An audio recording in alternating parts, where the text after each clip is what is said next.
The definition of handles is done in the Cabinet Configure section.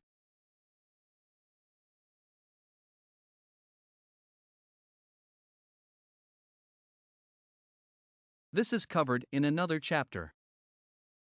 However, we already have the option to enter handle rotation parameters in the design parameters. 0 or 90 degrees or other values can be entered for handle rotation. Here, we have RO4 right above handle position. So, I can make changes here. Our recommendation is to calculate the position related to the stop. In other words, we have the stop on the right. For example, as a result, the handle will be automatically placed on the left. I can say not left above, but left center. You can use center. Center here, but it might be confusing. You should always calculate the handle in relation to the stop. If the stop is D4 down, a D will be inserted here to abbreviate, and the handle can then be positioned at the top center with 0 degrees instead of left above.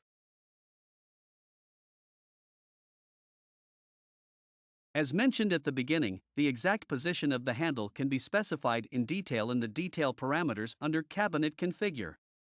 In the Partition section, we have the option to assign individual segments. This means that here we simply have the option to enter a 2 and the cabinet will be built as a 2-door cabinet.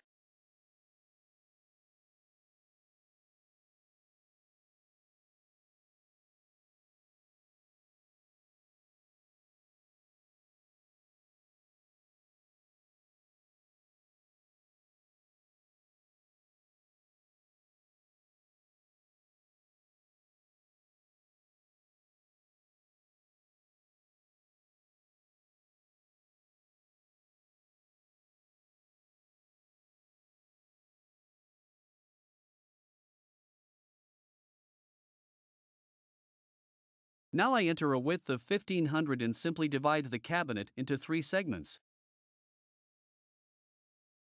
Now we have it.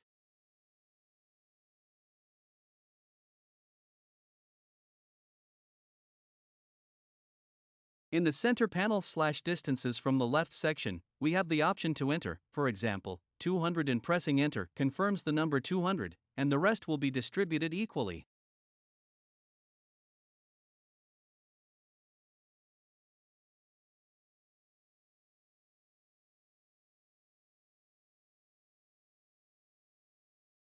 But I could define the third value as 400, and that would be the value in the middle.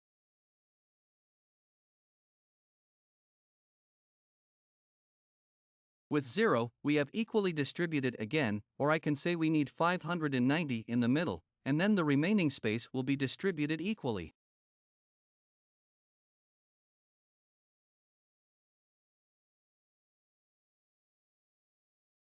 We could do the same vertically in terms of height. Let's take a drawer as an example with a height of 300, and here we choose drawers.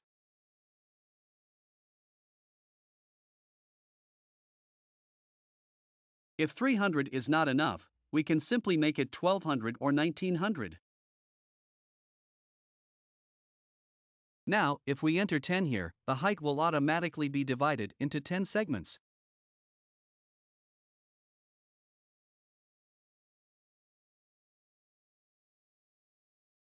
The advantage is that it's very quick, but the downside is that we can't individually modify each drawer, so it's actually better if you need precise and detailed customization to use -1 to copy the segments here, and then you can determine the exact height of the segment by adding 20 or 50.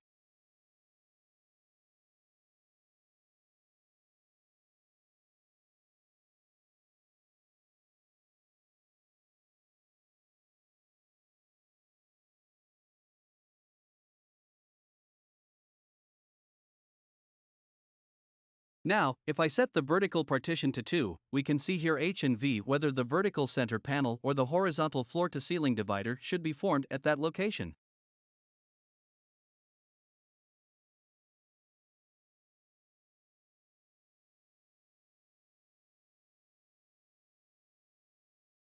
However, this input is only relevant when we have a matrix, that is, multiple objects within a segment in terms of height, which we should generally avoid because individual segments provide more flexibility.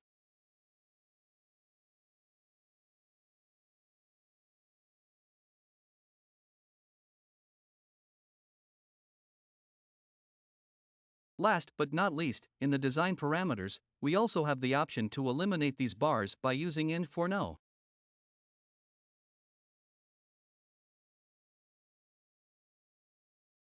This means we can hide these center panels in each segment by choosing no. Of course, we can also perform this operation in cabinet configure in the detail parameters.